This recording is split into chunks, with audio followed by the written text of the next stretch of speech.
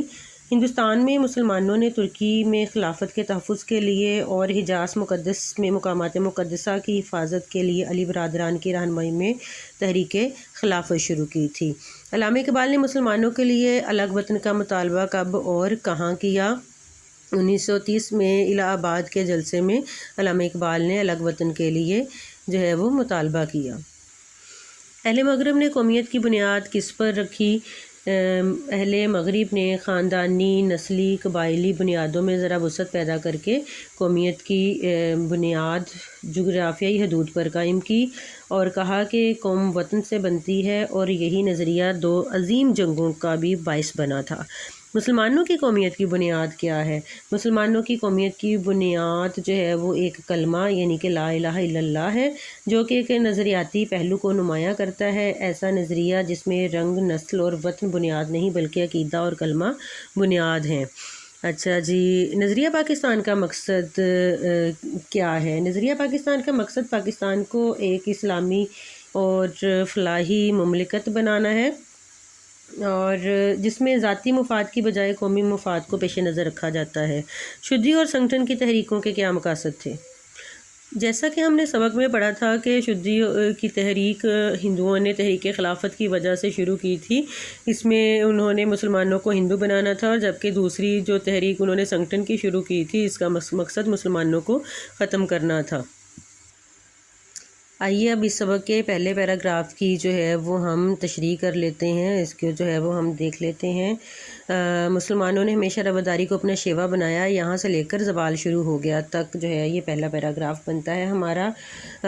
رواداری کا مطلب ہے برابری، رائج، کفر و الحاد کا مطلب کافرانہ طور طریقے ہیں ٹھیک ہے۔ رائج کا مطلب ہے رواج پانا، ٹھیک ہے۔ زوال کا مطلب ہے تنزلی، فروغ کا مطلب ہے بڑھانا، شیوا کا مطلب ہے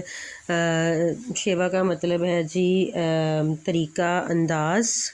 تشریح طلب اس پیراگراف کو نظریہ پاکستان سے لیا گیا ہے۔ اس پیراگراف میں مصنف مسلمانوں کی خصوصیات کو بیان کرتے ہیں کہ مسلمانوں کا یہ انداز رہا ہے کہ انہوں نے ہمیشہ برابری کو اپنا شعور بنایا، کیونکہ اسلام وہ ہمیں برابری اور مساوات کا درس دیتا ہے۔